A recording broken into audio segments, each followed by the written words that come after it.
السلام علیکم درنو زده کوونکو ټول روغ جوړ ښه یاستئ. مننه، زه هم ښه یم. هیله ده چې تاسو به هم ټول جوړ او روغ یاستئ. مخکې له دې نه چې تاسو راشئ، تاسو پوهېږئ چې ما څه کول. ما دا ورقې لوستلې، ورقې دې پوهېږئ چې دا ورقې پاڼې څه شی دي؟ کتاب مې لوسته. کتاب دې پوهېږئ چې کتاب څه دی؟ کتاب مې لوسته، خو دا چې کتاب څه دی مونږ به یې لولو، مونږ به یې وایو. خو کتاب اصلا له ورقو څخه جوړ شوی وي. که تاسو وګورئ هر کتاب که تاسو راواخلئ، کتاب به ورقو څخه جوړ شوی وي. که تاسو دا کتاب راواخلئ، دا هم له څه شي جوړ شوی؟ له ورقو څخه جوړ شوی. که بل کتاب راواخلئ هم له څه شي څخه جوړ شوی؟ همدغسې له ورقو څخه جوړ شوی. کتاب یوه ورقه کتاب نشي کېدلی. کتاب پوښ لري. مثلا دا ستاسو د اول ټولګي کتاب دی، د دري مضمون عنوان لري، او کله چې تاسو کتاب خلاص کړئ بیا اوله ورقه وي، بیا د بسم الله ورقه وي، بیا موږ ورته فهرست وایو. فهرست دلته موجود وي، یا نو بیا مواد پکې، تعریفونه یې پکې، مضامین یې پکې، عنوانونه پکې، دې ته وایي کتاب. دا خو فزیکي شکل شو چې تاسو ولید چې دې ته وایي چې کتاب. کتاب که هر ډول وي، که کتاب په هره ژبه کې وي، کتاب دی. خو تر ټولو نه معتبر کتاب هغه قرآن کریم دی. قرآن کریم چې له 150 سپارو 114 سورتونو څخه جوړ شوی. دا خو فزیکي شکل دی چې موږ تاسو وینو چې دې ته موږ تاسو کتاب وایو. پاڼو، ورقو، مضامینو، موادو، عکسونو دې ټولو نه جوړ شوی وي، نو دې ته وایي کتاب. دا یو شکل. صحیح ده؟ ګلونو زده کوونکو نن به په کتاب خبرې کوو چې زما ډېر زیات خوښېږي. باور وکړه چې په هره ژبه کې وي، که هغه په پښتو کې وي، که هغه په دري کې وي، که هغه په انګلیسي کې وي، که هغه په نورو ژبو کې وي، ډېر زیات مې خوښېږي چې کتاب ولولم. خو مخکې له دې نه باید تاسو سره خپل کتاب موجود وي چې هغه د 3م ټولګي د پښتو مضمون کتاب دی. او نن به موږ تاسو کوم مخ لولو؟ 14 مخ به لولو چې هغه د څه شي په هکله دی؟ د کتاب په هکله دی. ګلونو زده کوونکو دلته تاسو 2 انځورونه وینئ، په دې به هم خبرې کوو. زما سره یو څو انځورونه نور هم دي، په هغه به هم خبرې کوو. مخکې له دې نه چې خبرې وکړو، خبرې شروع کړو چې کتاب څه شی دی، او تیر درسم تمرین چې ما تاسو درکړی و هغه به مو هم انشاءالله چې کړی وي. کوم کړی نه وي نو بیا ما در سره اوبه خړېږي، بیا زموږ تاسو ترمنځ اړیکې بیخي خرابېږي. باید تاسو هغه تر سره کړئ. سمه ده؟ انشاءالله وعده ده. بالکل. راځئ ګلونو زده کوونکو، له ما سره 4 سپین کاغذونه دي انشاءالله چې تاسو به یې وینئ. زه یو توری دلته اړوم، تاسو وګورئ چې په دې کاغذ کې دلته چې لیکل شوي دي. چې لیکل شوي ت، نو دا نور کې به چې شي کوم توري به موجود وي؟ کوم توري به موجود وي؟ آفرین، زه دغه هم اړوم. اوهو دلته خو کاپ راغلی، نو ت او کاپ نه پوهېږم. نو تاسو فکر کوئ چې دا 2 نورو تورو کې به کوم توري به موجود وي؟ آفرین، دا به نو څه شی وي؟ دا خو الف شو. نو یو توری پاته شو. تاسو فکر کوئ چې په دې یو توري کې به چی وي؟ په دې یو توري کې به څه شی به وي؟ ب. څو توري شو اوس؟ 4 توري شو. نو دا 4 توري که اوس موږ وګورو تکاب هېڅ شی هم نه راځي. نو تاسو فکر وکړئ له دې 4 توري به کومه کلمه جوړه شي چې هغه به زما ډېره خوښېږي؟ آفرین، زنده باد. نو زه به چې شی جوړ کړم تی نه، تاسو ما ته ویلې کاپ به دلته راوړم، بیا به چې شی ویسم، دوهم به راوړم چې شی تی، نو بیا به نو له تی سره خواته چې راوړم، دا هم الف، او بی به دلته راوړم چې چې تی نه جوړ شي کتاب. چې تی نه جوړ شو اوس کتاب. نو نن به موږ تاسو د څه شي په هکله خبرې کوو؟ د کتابو په هکله باندې. نو ځکه له دې 4 تورو نه چې جوړ شو یوه ډېره لویه عظیمه ښکلې کلمه چې هغه کتاب دی، چې هغه چې دی کتاب دی. په انګلیسي کې خو تاسو پوهیږئ چې بک ورته وایي. صحیح ده؟ ګل زده کوونکو پوښتنې هم شته دی، کوم ډول کتابونه مو خوښیږي؟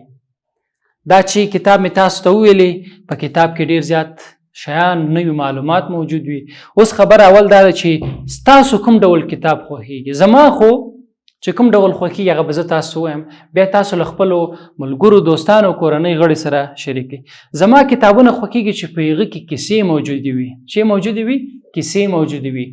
هغه کیسې که د پیغمبرانو وي، هغه کیسې که د موږ د لویانو وي، هغه کیسې د هر شي په هکله وي، د ټولنیز ژوند په هکله وي، کیسې مې خوښیږي. ما تاسو ته مخکې په ټوکه هم یوه کیسه کړې وه، هغه د زمریو د شپون کیسه مې چې درته کړې وه. همدغسې کیسې مې ډېرې زیاتې خوښیږي چې هغه څنګه کم واورم. که هغه د تاریخ په هکله کیسې وي، که هغه د ساینس په هکله کیسې وي، که هغه د توپانونو په هکله کیسې وي، نو د کیسو کتابونه مې ډېر زیات خوښیږي. بل مې د خپل ښوونځي، کله چې زه په ښوونځي کې وم، باور وکړئ چې د هر کتاب مې څنګه کو ډېر زیات مې خوښېده. د پښتو کتاب مې خوښېده، کیسې پکې وي، ټوکې پکې وي. همدغسې د دري کتاب، د دیني علومو کتاب مې بیا بیخي خوښېده. هم پکې د پیغمبرانو کیسې وي، هم پکې نورې کیسې وي، کې د جنګونو د جهاد کیسې پکې وي په هغه کې. همدارنګه د ښه ژوند کولو کیسې وي پکې، او د مور و پلار کیسې پکې وي. موږ ته یې دا ښودل چې د مور و پلار به څنګه احترام وکړي. او همدارنګه موږ ته ځینې آیاتونه، سورتونه را زده کړي وو هغه کتابونو. نو ځکه مې هغه هم ډېر خوښېدل. د تاریخ په هکله بالا کیسې پکې وي، د تاریخ کیسې وي پکې، څه شی وو په افغانستان کې پخوا، څنګه موږ راغلي یو، څنګه موږ پیدا شوي یو، او د ډېرې زیاتې کیسې پکې وي. همدغسې د ساینس په کتابو کې بیا نو د ساینس د ستورو د سپوږمۍ کیسې پکې وي. همدغسې د موسمونو د واورو د دې شیانو کیسې پکې وي، د ساینس بیالوژي کې هم کیسې. خو ټول کتابو سره مې ډېره زیاته وي. اوس چې په مکتب کې ښوونځي کې نه یم، د هغه نه فارغ شوی یم، نو اوس مې بیا ازاده مطالعه ډېره زیاته خوښېږي. د هر شي په هکله، د ارواپوهنې په هکله کتابونه لولو، د ټولنیز ژوند چې څه ډول ژوند تېر کړو، د مور و پلار په هکله کتابونه لولو، سیاسي کتابونه دي هغه لولو. نو ډېر زیات مې خوښېږي دا کتابونه. او تر ټولو نه ښه کتاب چې دی هغه قرآن کریم دی. که څه هم په معنا یې لږ پوهېږو، خو کله چې لولو سخت خوند یې نه اخلو. نو هغه چې دی بیا تر ټولو نه معتبر کتاب دی چې نه بدلیږي، نه ختمیږي، نه زړیږي، او دومره علم پکې پروت دی چې بیخي ډېر زیات علم دی پکې. نو هغه بیل کتاب دی. سمه ده؟ راځو دوهمې پوښتنې ته وایي، پرته له درسي کتابونو نو کوم کتابونه نور تاسو لولئ؟ تاسو کوم کتابونه لولئ؟ آفرین. ما تاسو ته ویلې د کیسو، د تاریخ، د جغرافیې، ارواپوهنه، د طب، د ټوکو کتابونه، درسي کتابونه، د هغه چې په هره ژبه کې وي، هغه چې په هره ژبه کې تاسو پوهېږئ. سیاسي کتابونه هم خلک لولي. صحیح ده؟ نو دا ټول کتابونه څنګه کېږي؟ انسانان لولي. ستاسو له نظره د کتاب لوستل څه ګټې لري؟ همدغه پوښتنه ده چې زه ورته غلی کېږم چې د دې معنا به څه وي. ګورئ درنو زده کوونکو، د کتاب ګټې به څه وي؟ د دې کتاب چې د ما سره د دې ګټه به څه وي؟ ګورئ، تاسو ګورئ په دې کې دغه سړی چې دلته کتاب لولي، څومره ډېر کتابونه ورته پراته دي. یو خدا دی، کله هغه خلک چې هغه کتابونه لولي، د هغوی ذهنونه څنګه وي؟ ډېر پراخ وي، او ستړیا احساس نه کوي. حتی ډېر داسې وګړي شته دی چې ستړي شي کتاب راواخلي، کتاب مطالعه کوي. یوازې درسي کتاب نه چې تاسو یې ښوونځي ته وړئ، نور ډېر زیات کتابونه شته دی. نو یو خدا ده چې که ته چېرته کتابونه لولې، ستا دغه ذهن به پراخ وي، د هر شي په هکله به ډېر ښه نظر لري، ډېر ښه نظر لري. که تا نه د یو څوک څه شي پوښتنه وکړي چې کریم جانه، احمد جانه، د دې په هکله ستا نظر څه دی؟ ولې تا به کتابونه لوستي وي، ذهن به دې څنګه وي؟ خلاص به وي. نو دا یوه ګټه شو. بله ګټه یې دا ده چې موږ به وخت نه وي ضایع کړی. تر ټولو نه ما تاسو ته مخکې په یوه کیسۍ کې وویلې چې هغه څه شی دی چې بې پښو ځي خو هېڅکله نه راځي. بې پښو ځي هېڅکله بېرته نه راځي، هغه وخت دی. ګورئ څومره مو چې له وخت څخه ګټه واخیستله، واخیستله، که نور بیا د واورې غونته دی، ویلیږي او موږ ته نه ودرېږي. نو موږ چې کله په خپل وخت نه ضایع کوو مطالعه وکړو زموږ ذهن به بیا هم څنګه وي روغ به وي سالم به وي او زموږ ذهن به تر اخره پورې تر ډیره د عمره پورې څنګه وي روغ او جوړ پاتې وي. بل دا دی چې کتابونه چې څوک لولي د هغه به نورې ګټې شي وي.